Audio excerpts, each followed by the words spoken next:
10.000 iscritti su YouTube. Oh mio Dio, grazie mille a tutti. Io per l'occasione ho voluto fare un video diverso dal solito, come dicono tutti gli YouTuber, ok? Il rito di iniziazione di tutti gli YouTuber è dire vi ho fatto un video diverso dal solito. In questo caso lo è estremamente per il mio canale perché siete abituati a vedere approfondimenti, recensioni, Silent Hill, Resident Evil. Ecco, per i 10.000 iscritti io vi ho voluto fare questo video. Un video in cui voglio far conoscere meglio a tutti chi è Pixel Kiwi, un po' di ciò che mi piace, alcune delle vostre domande, ok, che mi avete fatto chiaramente nel box domande su Instagram, quindi vi ringrazio tutti per queste domande. Niente, io sono felicissima per aver raggiunto questo traguardo, credo sia uno dei traguardi più belli che abbia mai raggiunto. Io adoro la piattaforma di YouTube, adoro ciò che faccio su YouTube. YouTube l'ho sempre guardato, da sempre, ok? Quindi sono felice di essere anche io a questo punto, diciamo, definibile una YouTuber. Come detto prima, vi ho chiesto di farmi varie domande, ovviamente ho scelto quelle più gettonate, quelle più richieste da sempre sulla piattaforma di streaming o comunque su tutti i miei social. Niente, direi di iniziare. Se vi va lasciate un mi piace al video, se vi piace iscrivetevi. E niente, un video del genere probabilmente lo vedrete per i 100.000 iscritti. Magari alcuni potrebbero nemmeno interessare questo video perché vuole vedere Pixel Kiwi che fa le loro run. Ah, che poi fatemi sapere nei commenti come mi avete conosciuta su YouTube, magari qual è il vostro format preferito sul mio canale YouTube o comunque in generale se guardate tutto. Fatemelo sapere, sono curiosa, ok? Sono davvero molto curiosa di sapere come mi avete scoperta, cosa vi spinge ancora a seguirmi, a vedere i miei video. Sono davvero molto curiosa, quindi fatemelo sapere. Ok, iniziamo con le domande, me le sono scritte così da creare una specie di linearità nelle mie risposte e quindi iniziamo subito. Ovviamente voi le vedrete in sovraimpressione le varie domande. Iniziamo.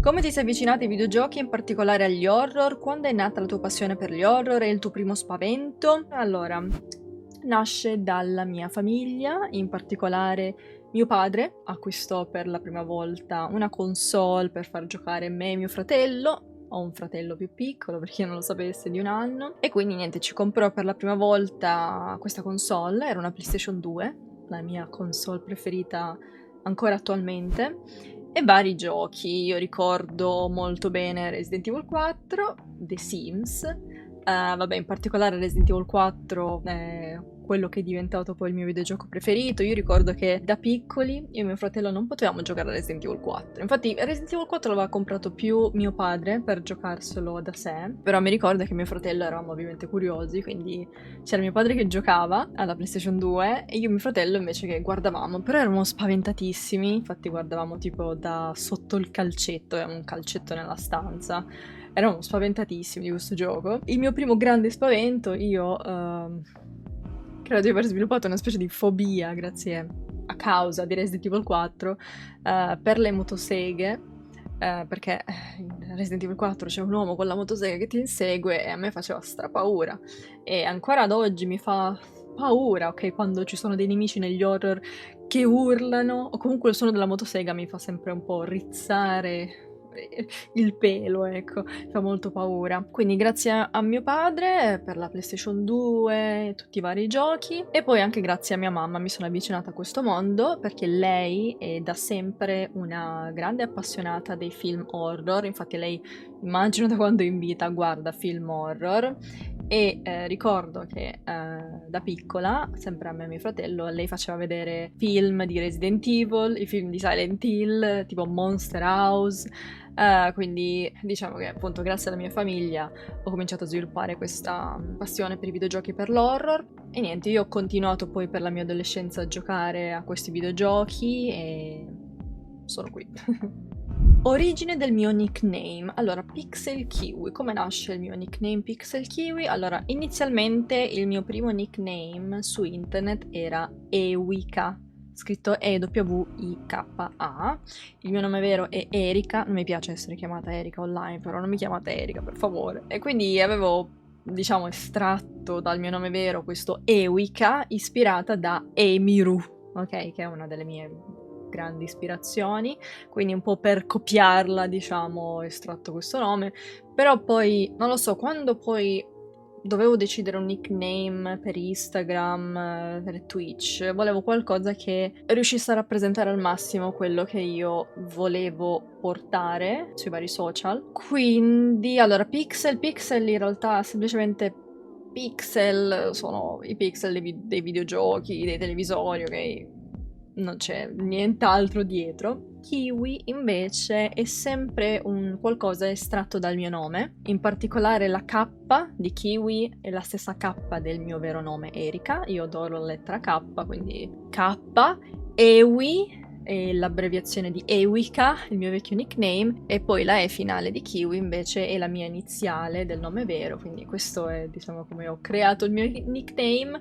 Ora potete chiamarmi come volete, comunque Pixel Kiwi, non lo so, comunque non col mio nome vero, però sì, diciamo che il mio vero nickname sarebbe Kiwi, ok, più che Pixel, ma non mi dà fastidio comunque se mi chiamate Pix, quindi ecco qui la storia incredibile del mio nickname. Da quando ho iniziato a collezionare videogiochi horror? Allora, non so esattamente quando ho iniziato, perché un po' da sempre c'ho questa cosa di collezionare qualsiasi cosa. Io mi ricordo che in ogni videogioco io adoravo collezionare le cose rare, ok? Io mi ricordo Abbo. In Habbo, cioè non era proprio Habbo, era tipo un fake, un clone di Habbo, mi ricordo che lì mi piaceva avere tutti i rari, ok? Collezionare i rari. In Star Doll mi piaceva avere tutti i vestiti rari, ok? Quindi è sempre una cosa che ho fatto. Non so come nasce, semplicemente mi piace da sempre, probabilmente lo faccio da quando appunto una mia PlayStation 2, dopo 10 anni forse, non lo so, mi piaceva avere i miei giochi preferiti, tenerli accanto a me, non so, questione di comunque avere qualcosa di familiare vicino, di qualcosa che ami, che ovviamente, vabbè, in questo caso sono i videogiochi, però credo da sempre, mi è sempre piaciuto, poi adesso che ho anche i miei soldini, ovviamente mi piace acquistare anche molto di più. Comunque se vi interessa vedere la mia collezione di videogiochi sappiate che ho fatto un video, ogni anno aggiorno la mia collezione, quindi ogni anno faccio un video aggiornamento e se vi va di vedere tutta la mia collezione che vedete qua dietro, c'è il video, fateci un'occhiata. Com'è nata la tua passione per i cosplay? Allora, per i cosplay invece... Allora, io da quando ho 13 anni, da quando ho iniziato a truccarmi, non ho mai smesso di farlo, ok? Io mi ricordo che tutti i giorni mi truccavo per andare a scuola con il mio eyeliner chilometrico, nero, incredibile. Mi svegliavo mezz'ora prima per andare a scuola per truccarmi, non me ne frega niente. L'ho sempre fatto, mi è sempre piaciuto. Non è tanto questione comunque di insicurezza, ok? È più questione... Allora, io ho sofferto di acne nella mia vita quando ero piccolina. Da una parte mi truccavo però fondotinta, più che altro sì per insicurezza. Però il trucco non è solo fondotinta, è anche per esempio il trucco occhi, ok? Io non sono mai stata insicura dei miei occhi, anzi io penso che il trucco serva a valorizzare ovviamente i tuoi lineamenti, quindi io ho sempre avuto questi occhi molto grandi e il trucco me li rendeva ancora più, capito, più belli, ok? Quindi a me è sempre piaciuto fare quello. Quindi come ho iniziato a fare cosplay, principalmente truccarmi, mi piace vedermi in varie forme, in varie colorazioni di capelli, vari colori di occhi, quindi è nato più da quello. Circa nel 2020 ho iniziato a fare cosplay. Inizialmente allora non avevo soldi, quindi il massimo che potevo avere era una parrucca e le cose che avevo nell'armadio, quindi chiaramente all'inizio facevo più editing alle mie foto, quindi avevo una singola parrucca che coloravo i 10.000 colori diversi con le app per telefono per cambiare il colore dei capelli, no? Poi man mano che poi sono riuscita a fare dei soldini, a guadagnare dei soldini, chiaramente ho cominciato a acquistare più parrucche, costumi, trucchi e tutto quanto, quindi sì, adoro fare cosplay perché mi piace vedermi. Forse è un po' una cosa egocentrica, non è proprio egocentrica, semplicemente mi piace prendermi cura di me stessa, mi piace truccarmi, mi diverto ovviamente anche entrare nei personaggi di cui faccio il cosplay, anche perché, ripeto, faccio cosplay di personaggi che ovviamente conosco molto bene, a tema con le mie stream, quindi sì, ecco. Come e quando è avvenuta questa tua specializzazione nell'horror? Soprattutto quanto consapevolmente è avvenuta? È stato un processo spontaneo? C'era una volontà ben precisa sin dall'inizio? Allora, io una volta finito scuola, una volta che ho finito il liceo, volevo iniziare a fare streaming. Ho aspettato che finisse la scuola perché non volevo streamare sapendo che i miei compagni di scuola avrebbero potuto scoprirlo e io sono una persona molto timida. A scuola era quella che stava sempre zitta, quindi chiaramente mi avrebbe messo a disagio sapere che qualcuno potesse guardarmi o comunque prendermi in giro, quindi ho aspettato alla fine della scuola per iniziare a streamare. Ho sempre voluto fare questo, in realtà comunque fare video, streaming, in generale content creating di videogiochi, parlare di videogiochi. Devo dirvi che io inizialmente ho iniziato perché volevo delle persone con cui parlare dei miei videogiochi preferiti, avere una community di persone con cui condividere quello che io amo e avere una risposta, diciamo, cioè non solo un dialogo unilaterale, ma parlare di qualcosa che altri avrebbero capito o comunque far conoscere ad altre persone i miei giochi preferiti, così da poterne parlare, da poterne discutere. Quindi l'obiettivo è sempre stato questo.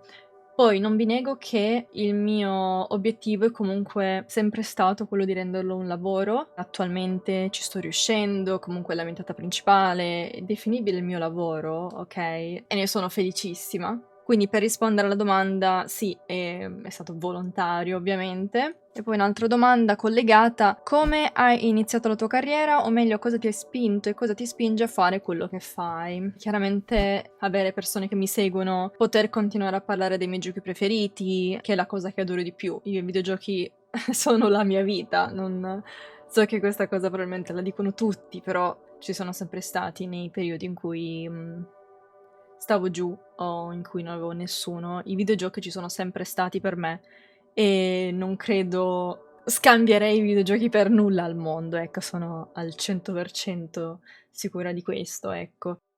Come si è evoluto nel tempo il rapporto che hai con la tua famiglia riguardo al percorso che hai scelto di intraprendere? Hai sempre avuto supporto o ci sono stati scetticismi iniziali? Se sì, quando e come sono stati superati? All'inizio c'è assolutamente stato scetticismo. Ho subito anche delle parole un po' infelici, ok? Per tutto almeno il primo anno di streaming è stato veramente difficile.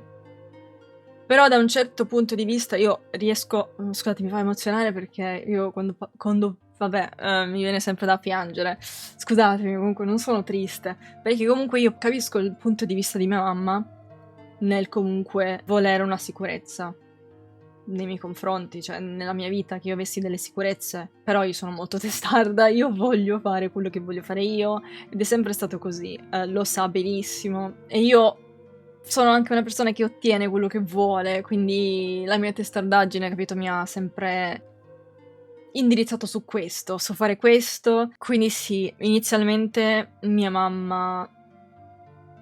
Adesso comunque sì, è più... Diciamo che da quando ha visto che guadagno, che mi posso comprare tutto quello che voglio, che comunque ho la partita IVA e tutto, le ho anche regalato per esempio un telefono Samsung grazie a una sponsorizzazione. Magari da questo si è fatta un'idea un pochino diversa, cioè magari sta credendo più in me. Mio padre credo mi abbia comunque sempre supportato, però era più... seguiva mia mamma, capito? Quindi quello che diceva mia mamma lo diceva anche lui, quindi è stato difficile per quello, ma diciamo che lo streaming... Fare streaming durante questo primo anno è servito molto perché ero felice. Ok, ciò che mi continuava, mi spingeva ad andare avanti e fare quello che volevo fare e essere arrivata per esempio qua, ok? È assurdo pensare che 4 anni fa stavo a piangere. Sto facendo un video su YouTube, però sto parlando più della questione streaming perché in realtà la mia entrata principale è su Twitch in questo momento, però io adoro fare video su YouTube, cioè io adoro YouTube, sappiate che anche se su YouTube ovviamente non guadagno ancora molto, cioè non guadagno sicuramente qualcosa per comprarmi qualsiasi cosa, adoro fare video su YouTube e voglio continuare a fare questo e sì, ovviamente fare streaming e fare video su YouTube sono due cose che coesistono, quindi sì, ecco, però per chi è confuso forse su YouTube è che sto parlando più di streaming, ecco, in questo momento, perché appunto il mio percorso da content creator inizia proprio da lo streaming su Twitch. Come si sono superati? Allora, adesso chiaramente il rapporto con la mia famiglia è meglio, inteso che non sono più a dirmi trovati il lavoro, fai quello, fai quell'altro, perché non fai quello. Cioè, capita comunque, però sono comunque arrivati a vedere che sono brava, sono in grado, guadagno, si devono mettere l'anima in pace, che questo è quello che voglio fare e basta. E io credo comunque che ne siano felici, cioè io penso lo siano felici, lo dimostrano e basta. Semplicemente vorrei che si fidassero al 100% di me. Qual è stato il periodo più difficile della tua carriera fino ad ora? Allora, qui un po' una ripetizione, però è stato il primo anno di streaming, soprattutto, sia per la mia famiglia, per questo che vi ho appena spiegato, ma seconda cosa, penso che il primo anno comunque di streaming in generale sia l'anno più difficile, comunque i primi tempi, più che altro perché tu devi già sapere più o meno cosa vuoi fare, perché il primo anno di streaming è confusionario, è strano, capiterà di avere tante persone che magari entrano in chat, nella tua chat, per prenderti magari in giro, oppure provarci con te perché sei una ragazza. È difficile questo, è difficile superare questo ostacolo, che secondo me è la parte più difficile dello streaming, comunque in generale di tutti i social. È difficile creare un punto, il tuo punto, ok? Devi cominciare a far vedere alle persone un po' chi sei, è sicuramente la parte più difficile, almeno dare un'idea di quello che vuoi essere. Quindi sì, bisogna fare attenzione chiaramente a quale tipologia di persone tu vuoi nella tua stream, come vuoi comportarti, cosa vuoi fare, ecco, e non farsi troppo trascinare da queste persone che invece vogliono chiaramente portarti fuori strada. Quindi io, se dovessi dare un consiglio a voi, è sicuramente quello di rimanere sulla vostra strada, non farvi distrarre dalle persone che magari vi dicono ma perché non fai quello, perché non fai quell'altro, perché non ti vesti in questo modo, perché non ti trucchi, che ne so. Ok, quindi cercate di non farvi influenzare, di mantenere la vostra linea e andare avanti col vostro percorso, e vedrete che le persone che vogliono seguirvi arriveranno, ovviamente col tempo, però bisogna avere molta costanza e determinazione, ok? Quindi assolutamente quello è sicuramente il punto più difficile, ecco, che ho avuto. Quali sono le tue altre passioni? Allora, vabbè, ho già detto fare gaming, cosplay e collezionare. Non credo di avere altre passioni, non lo so. Credo di no. Non ho altre passioni. Questo è. Pezzo preferito in collezione. Allora, nella mia collezione di videogiochi vado a prendere il mio pezzo preferito, quindi aspettate. Direi sicuramente il controller Motosega di Resident Evil 4 per PlayStation 2. Questo è assolutamente il mio pezzo preferito, lo adoro troppo. Quali sono le tue ispirazioni? Oddio. Allora, io ogni volta che penso alla mia prima ispirazione, la mia ispirazione maggiore, direi decisamente Diddo Magic Official, che non so in quanti di voi conoscano. Allora, se conoscete Favij, probabilmente avete anche già sentito un certo Diddo. Diddo Magic Official è sempre stato uno youtuber che ho guardato, che mi ha sempre tenuto compagnia, che mi ha insegnato molto, che mi ha sempre reso felice, mi ha sempre fatto ridere, anche nei momenti più bui della mia vita. L'ho anche seguito quando ho iniziato a streamare. In realtà pensate che io ho iniziato a... Cioè, io ho scoperto Twitch grazie a Diddo, ok? Io, l'unica persona che guardavo su Twitch era Diddo. Poi ha smesso lui per varie cose, per la sua vita, la sua famiglia, di cui sono felicissima. È molto bello vedere una persona che segui finalmente realizzarsi, avere la sua famiglia, avere, capito, il suo lavoro. È veramente molto bello, quindi Diddo Magic Official. Una cosa in particolare che mi ha insegnato Diddo è una cosa che mi è stata strautile per quanto riguarda lo streaming, cioè il parlare sempre. Questo è un consiglio che do sempre anche io, ovviamente ripreso da lui. Parlate sempre.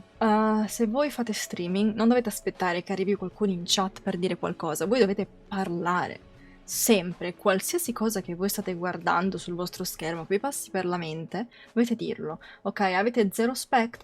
voi dovete parlare comunque per tutta la durata della vostra stream, non dovete mai stare zitti, perché mettete che entra una persona a caso nella vostra stream e vi sente parlare di qualsiasi cosa, quella persona potrebbe essere incuriosita, quindi la cosa più importante è sempre parlare. E ve lo dice una persona che è timida, però beh, sapete che sta davanti a una telecamera è un po' diverso da parlare con delle persone vere, però sicuramente parlare sempre, qualsiasi cosa dovete sempre parlare, non aspettate che, ripeto, arrivi qualcuno in chat o qualcuno vi faccia delle domande, dovete sempre parlare, dovete parlare con voi stessi, anche se siete con zero spect. Credetemi che a un certo punto magari qualcuno che vi sente sempre parlare intanto dice ma andiamo a vedere cos'è che dice quest'altro oggi, magari appunto cominciate a fidelizzare le persone così. Quindi questo è sicuramente il consiglio migliore che abbia mai ricevuto e che mi piace condividere. Altre mie ispirazioni, allora sicuramente Bawkwasup per quanto riguarda Resident Evil, le speedrun, le maratone speedrun o comunque quel tipo di streaming. Ovviamente metto Emiru anche come ispirazione, lei da sempre la adoro per quanto riguarda il trucco, per quanto riguarda la sua persona, perché io adoro il fatto che lei non sia solo una bella ragazza, ma lei, io ho iniziato a seguirla da quando giocava a League of Legends ed era brava a League of Legends. Io adoravo il fatto che lei fosse una ragazza così bella, ma anche brava ai videogiochi, una cosa che a me piace essere, prendermi cura di me stessa, ma essere anche una bestia ai videogiochi, ok? E me mi è sempre piaciuto per questa sua, diciamo, indipendenza, questa sua affermazione continua in questo mondo in cui ovviamente la predominanza è maschile, quindi lei l'ho sempre vista come quella ragazza, ok? La mia più grande ispirazione in quanto ragazza. Da lei ovviamente ho anche preso ispirazione per i miei cosplay, perché anche lei ovviamente postava immagini, TikTok con i suoi cosplay, ovviamente mi piacevano un sacco. Altre ispirazioni, Zeb89. Zeb89 assolutamente, ci sono video che so a memoria, suoi. Il tipo di umorismo di Zeb89 assolutamente sì, ci metterei anche Yotobi, ok, nell'era delle recensioni, ovviamente anche FaVJ, anche se ripeto che guardavo più Diddo che FaVJ, però anche FaVJ chiaramente l'impatto che ha avuto in Italia è innegabile. E direi basta, sì, forse me ne sto dimenticando qualcuna, ma le principali direi queste qua. Quale obiettivo personale ti rende più fiera? Allora, attualmente sicuramente il fatto che Konami e Capcom Italia mi abbiano notato. Per me è ancora surreale pensare che Capcom Italia mi abbia invitato al Gamescom, pagandomi tutto il viaggio, le spese, per farmi giocare in anteprima a Resident Evil 9. È stata una cosa assurda. Konami poi che mi spedisce una box a tema Silent Hill F, una box che, attenzione, non mandano ai creator grandi e basta, ma mandano ai creator di Silent Hill, quindi il fatto che mi abbiano mandato una box, credo anche l'unica in Italia, se non voglio dire una cavolata, ma se non sbaglio è l'unica in Italia, il fatto che io porti principalmente Silent Hill e Resident Evil, e queste due aziende, entrambi, mi notano è assurdo, cioè, e la soddisfazione più grande è sicuramente quella di aver raggiunto tutti i miei obiettivi da sola. Io non sono mai andata per la strada facile, non mi sono mai accontentata di nulla, non mi sono mai fatta raccomandare, non mi sono mai fidanzata con quello più grande e ve lo giuro che cioè, l'avrei potuto fare, quindi non mi sto dicendo cose.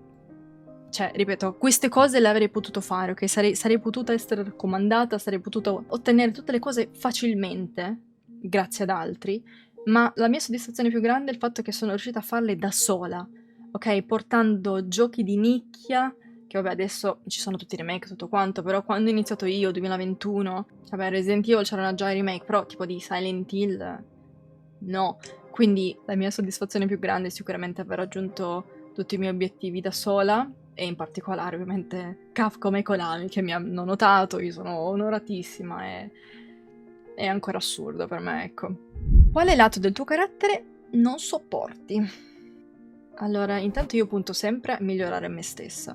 Ok, io non mi vedo mai perfetta, non mi vedo mai arrivata nel niente. Io devo sempre continuare a salire, sia per quanto riguarda i miei video, i miei contenuti, sia me stessa. Una parte che odio di me, allora, io odio di me il fatto che ogni volta provo a far ragionare le persone, ma in realtà sto parlando con un muro. Dovrei smetterla di continuare a parlare con i muri, ok?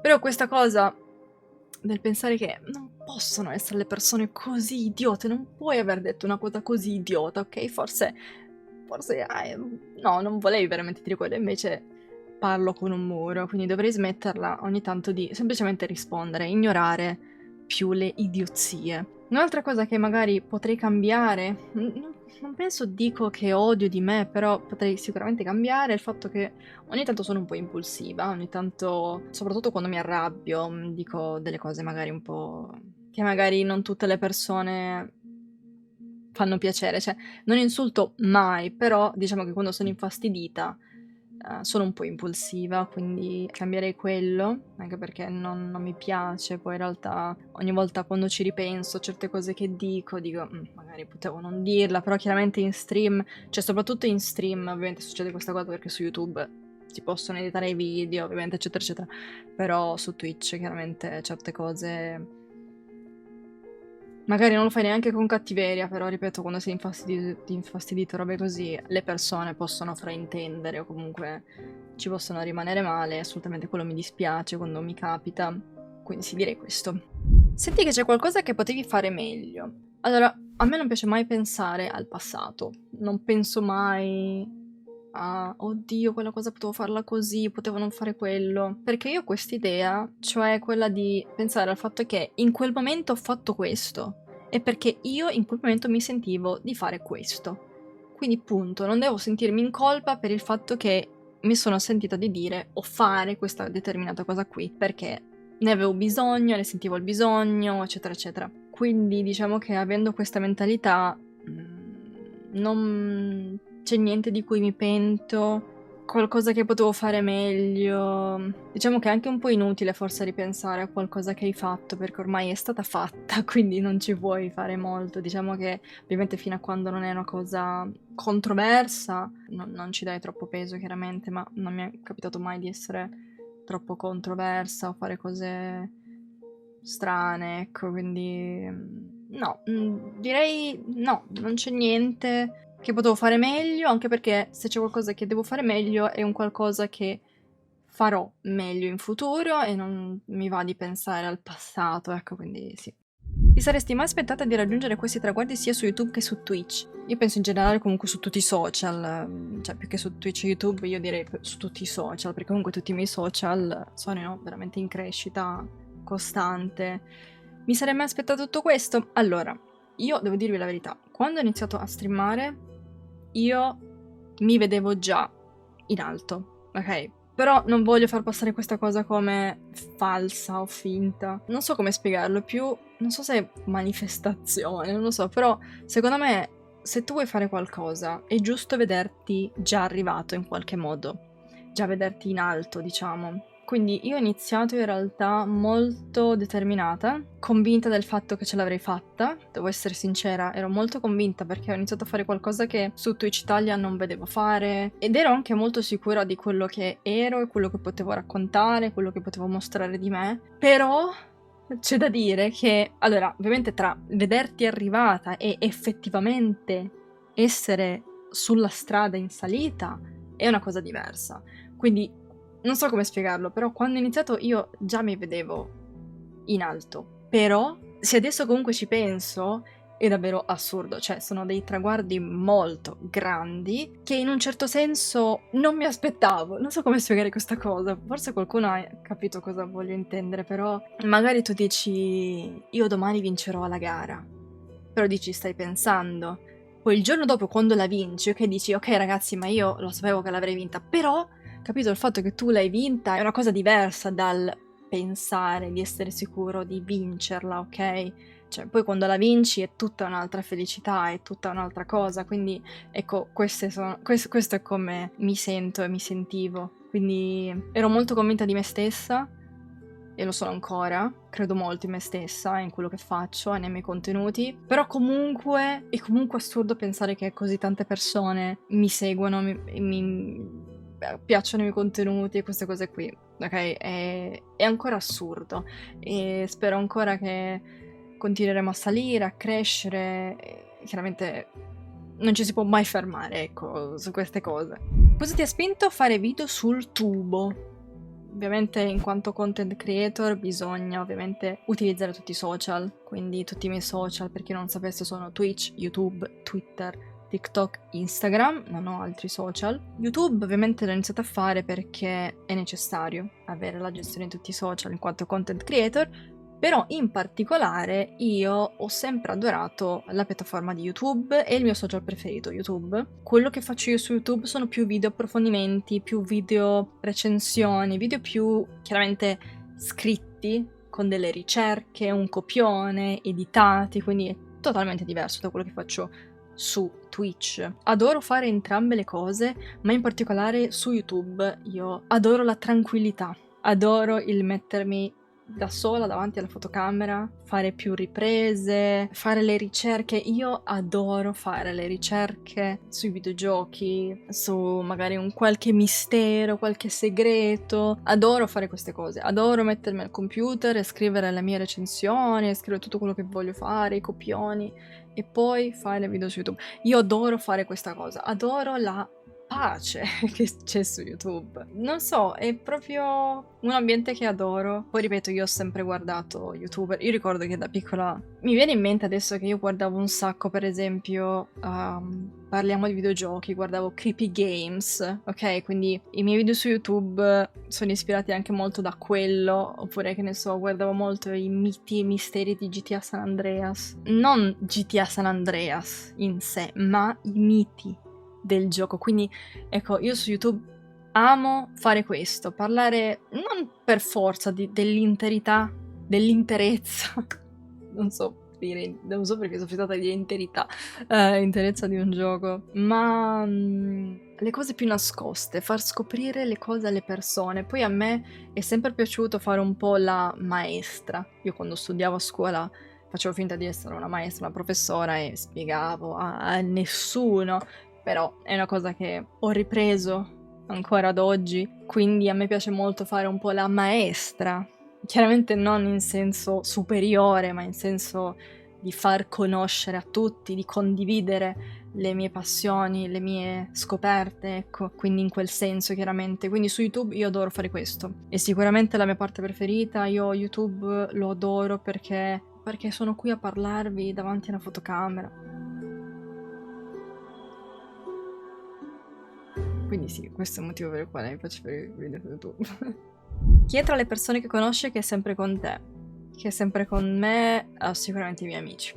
I miei amici mi hanno da sempre supportato da quando ho iniziato a streamare. Ci sono sempre stati per sfogarmi, per parlare di qualsiasi cosa, per giocare, per ridere, come aiuto, come supporto, sopporto.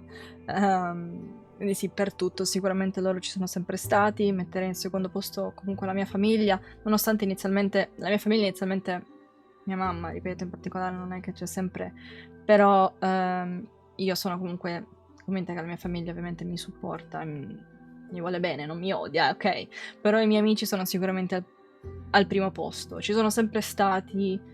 E io sono veramente grata di avere delle persone che credono in te. Spero davvero che tutti voi abbiate almeno una persona che crede tanto in voi, che possa aiutarvi. Aiuta davvero un sacco, e sicuramente parte della persona che sono oggi, della content creator che sono oggi, è anche grazie ai miei amici. Oltre a survival horror, ci sono altri generi che ti piacciono? Allora, l'ho detto tipo all'inizio del video, ma io ragazzi adoro la saga di The Sims. The Sims, ok? The Sims. E io difenderò fino alla morte la saga di The Sims, perché non voglio che la gente lo veda come un simulatore di vita in cui ti fa la casetta, ti fai la famiglia, ti sposi e basta. Perché non è questo. The Sims, oltre al fatto che The Sims è un horror, praticamente. Io ho fatto pure un video a riguardo, quindi andatelo a vedere. Parlo anche di altri giochi, però The Sims è un capolavoro, uno dei giochi più belli mai creato, la saga di The Sims, anche se adesso purtroppo l'Electronic Arts non stava molto bene, ecco, però adoro The Sims, li ho giocati tutti, quelli su PS2, su PS3, PC, Game Boy, Nintendo, tutti, PSP, li ho giocati tutti. Un altro genere che mi piace è che non sia horror. Per quanto riguarda i videogiochi, io adoro la Rockstar. Adoro i GTA, ho giocato GTA Vice City, è stato il mio primo GTA. È stato anche il primo gioco che ho craccato. Io avevo tipo 8 anni, 10 anni massimo ricordo. Ho craccato un gioco col PC di mio padre, con i dischi, capito? Quelli... Non mi ricordo se era DVD più o DVD meno, una roba del genere. Mi ricordo che era un dischetto blu e ha funzionato, io mi sentivo un hacker. Attenzione, non si craccano i giochi, però ero piccola, quindi io non sapevo nulla, avevo 10 anni. Però sì, adoro i GTA, ho giocato Vice City 4, San Andreas non l'ho mai finito, scusatemi, GTA 5 ovviamente, il mio GTA preferito è GTA 4, un altro gioco che adoro della Rockstar è Bully, che io aspetto che facciano Bully 2 da non so quanto, Bully è un altro dei miei giochi preferiti in assoluto, mi piace molto anche Beyond Two Souls, altri giochi non horror, dio, The Last of Us non so se conta come non horror, Crash Bandicoot, mi piace molto, vabbè, la saga di Mario, direi basta, non so, questi mi vengono in mente. Qual è il tuo cibo preferito? Il sushi. Qual è il tuo genere musicale preferito? Ma allora io ascolto di tutto, cioè davvero qualsiasi cosa, però se dovessi scegliere direi qualcosa di più rock metal. A me è pensato di portare giochi non horror, ok? Prima mi è stata fatta una domanda simile. Allora, su YouTube ho fatto un video in cui parlo dell'horror nei videogiochi per bambini e lì ho parlato di giochi non horror, per esempio, vabbè, ho comunque tirato fuori l'horror, però ok. Su Twitch ho portato in realtà giochi non horror, ho portato per esempio The Sims 2 per PSP. Non ho portato altro. No, vabbè, allora, l'horror è il mio genere di punta, ok? È quello che vedrete sempre sul mio canale. Però ho pensato di fare giochi non horror. Allora, sul canale in realtà mi piacerebbe magari portare su Twitch magari Pokémon. Non so, un nero e bianco. In realtà di Pokémon ho giocato nero e bianco e oro e argento. Magari su Twitch mi piacerebbe magari rigiocare, non lo so. Allora, molte persone mi chiedono perché non giochi tipo i Souls-like? Ragazzi, Souls-like, uno è troppo lontano dalla mia visione da content creator, di quello che voglio fare io. Seconda cosa, i Souls-like sono una parentesi troppo grossa.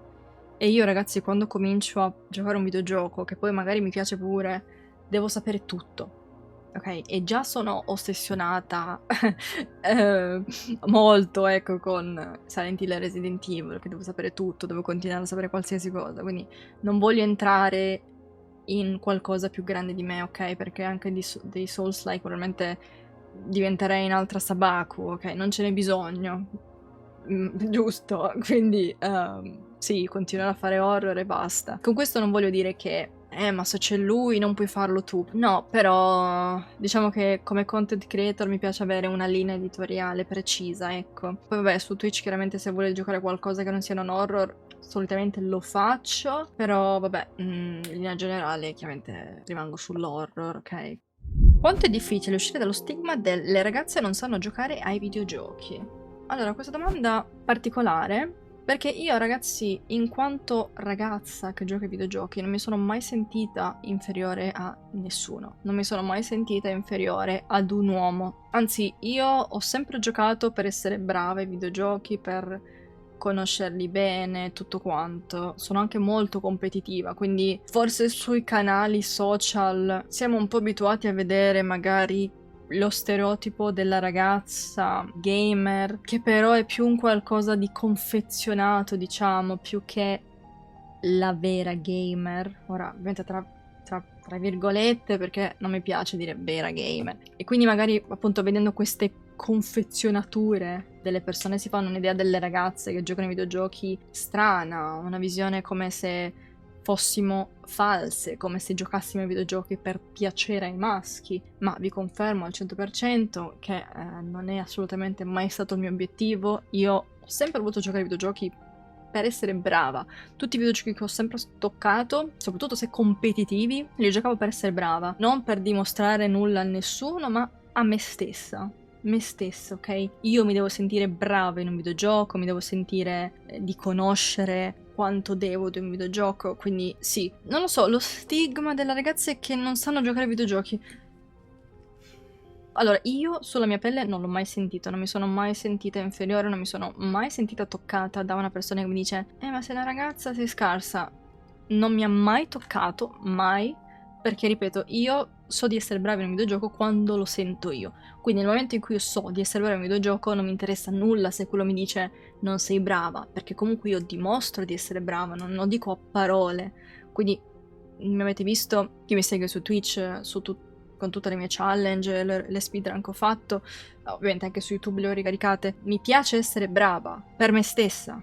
Un'altra cosa che mi piace fare, che aggiungo, è che a me piace essere brava, prima per me stessa chiaramente, però sono felice che questa cosa dell'essere brava, magari essere anche carina e brava, che magari per alcuni non può esistere, capito? Perché se una ragazza è bella non può essere brava ai videogiochi perché è bella, cioè quindi perché spreco tempo per truccarmi, che poi è mezz'ora, mi prendo cura di me stessa, non posso essere brava ai videogiochi. No, si possono fare entrambe le cose. Stavo dicendo che mi è stato detto che sono anche un punto di riferimento per le ragazze gamer, brave ai videogiochi o comunque della community horror femminile, quindi io sono molto felice di in qualche modo essere un punto di riferimento anche per le ragazze e di dimostrare che appunto non dovete appoggiarvi a un uomo, non dovete dipendere da qualcuno per essere brava a un videogioco o fare cringiate assurde per farvi vedere che siete delle gamer, ok? Siete bravi ai videogiochi? Lo dimostrate, punto. Siete carine e siete bravi ai videogiochi? Lo dimostrate, punto, ok? Ripeto, a me non mi ha mai toccato questa cosa. Poi siamo nel 2025, davvero. Allora, la bravura nei videogiochi non dipende dal genere, ma chiaramente da come usi il cervello, come usi le mani, ok? Poi voglio aggiungere che ci sono delle ragazze che hanno le unghie molto lunghe e giocano da Cristo. Quindi, vorrei dire che ogni tanto le ragazze sono pure più brave dai maschi, ok? Se siete ragazze e state guardando questo video, non fatevi toccare da queste idiozie, ma comunque anche se siete scarse ai videogiochi. Ho visto anche su TikTok delle ragazze che magari dicevano cerco di giocare bene per non ricadere nello stereotipo della ragazza che non sa giocare ai videogiochi. Sapete cosa? Chi se ne frega? Allora, nel senso, se non siete bravi ai videogiochi, ma vi volete divertire, va bene anche così, cioè chi se ne frega se voi giocate a qualsiasi videogioco e non siete brave? Secondo me non dovreste farvi toccare dalle persone che vi dicono "Oh, ma non sai giocare, ma perché ci giochi?" Perché mi diverte. Poi chiaramente, ripeto, c'è la persona che magari si diverte e vuole anche essere competitiva, e la persona che invece vuole giocare perché si vuole divertire. E in entrambi i casi non bisognerebbe discriminare o comunque prendere in giro perché nei videogiochi ci sono diverse difficoltà, gradi di difficoltà, i videogiochi sono per tutti, ci sono diversi generi, quindi chiaramente c'è il videogioco adatto a tutti e basta, cioè non fatevi influenzare da delle idiozie che girano, dalle persone che vogliono semplicemente odiare, dare fastidio, perché ci sono tante ragazze molto brave ai videogiochi e non è impossibile, anzi è proprio una cosa normale essere una ragazza ed essere bravi ai videogiochi, ok? E poi concludiamo con progetti per il futuro. Quali sono i tuoi obiettivi futuri? Oddio, io non so quanto verrà lungo questo video. Ah, scusate, alla fine mi sono un po' lasciata andare nel parlare. Obiettivi futuri? Allora, sicuramente continuare a fare tutto quello che faccio attualmente, continuare a fare cosplay, continuare a fare Twitch, continuare a fare YouTube, continuare a fare TikTok, Twitter, Instagram. Diciamo che non penso di avere un obiettivo in particolare, ma voglio continuare ad essere molto costante, trovare il giusto equilibrio, ok? E chiaramente migliorarmi in tutto quello che faccio, sia nella mia esposizione dei video, nella mia spigliatezza, nel mio essere simpatica, nel mio truccarmi, nel mio fare cosplay, nel fare le parrucche, nel fare challenge, speedrun, nuove idee per i video particolari, ricercati. Quindi sì, diciamo che non c'è un obiettivo particolare, ma sicuramente trovare l'equilibrio perfetto. Equilibrio, che poi non manco l'ho detto bene, però vabbè. Continuare ad essere costante e crescere chiaramente, continuare a mantenere una crescita costante, sana, non di fretta. Quindi sì, direi questo. Bene, queste erano tutte le domande che avevo oggi. Spero che vi sia piaciuto questo video un po' diverso dal solito. come dicono tutti gli youtuber, ripeto. Perché adesso anch'io posso essere definita una youtuber perché ho 10.000 iscritti. Però vabbè, grazie mille a tutti ragazzi per il vostro supporto, grazie per continuare a seguirmi su tutti i social, grazie per supportarmi, grazie per guardare tutti i miei video, grazie a chi mi guarda solo su YouTube, grazie a chi mi guarda solo su altri social, grazie a chi mi guarda su tutti i social, chi mi segue su tutti i social. Spero che questo video diverso dal solito vi sia piaciuto. Continuate a seguirmi, mi raccomando, se non mi seguite lasciate un follow, lasciate un mi piace, dei punti hype, dei commenti, vi leggo tutti, come sempre. Fatemi sapere perché avete iniziato a seguirmi, cosa vi piace dei miei canali, cosa vi piace dei miei video su YouTube, perché ragazzi arriveranno tanti bei nuovi video su YouTube. Spero il prossimo anno in realtà di farne molti di più di quelli che ho fatto quest'anno. Questo è un po' il discorso più da fine anno, però vabbè. Video del genere in cui rispondo alle domande non penso di farne altri. Questo qua, ripeto, era uno speciale 10.000 iscritti, volevo fare qualcosa di diverso, ma comunque il mio canale YouTube sarà comunque sempre incentrato su io che vado a farmi le mie ricerche, scrivo i copioni, registro e poi il video è ben editato e ve lo guardate. Quindi sì, spero che continuate a supportarmi in quanto Pixel Kiwi, come content creator. Spero io di continuare a fornirvi la qualità migliore possibile, fornirvi felicità. Fornirvi, voi questo termine che sto utilizzando fa ridere, però. Sì, spero davvero di continuare a fare quello che faccio, sempre al massimo, al meglio possibile. Grazie per aver guardato il video fino a qui. Fatemi sapere nei commenti qual è il format che vi piace di più del mio canale YouTube, il video che vi è piaciuto di più, sono molto curiosa. E niente, noi ci vediamo in un prossimo video su YouTube, sarà molto presto, sarà molto molto presto ragazzi, quindi like, hype, follow.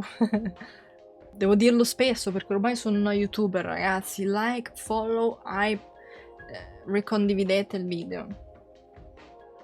Grazie a tutti ragazzi, ci vediamo alla prossima, grazie ancora per avermi ascoltato fino a qui, vi ringrazio ancora per questo grandissimo traguardo perché appunto è l'inizio, il vero inizio da youtuber e quindi grazie a tutti, ci vediamo in un prossimo video, ciao!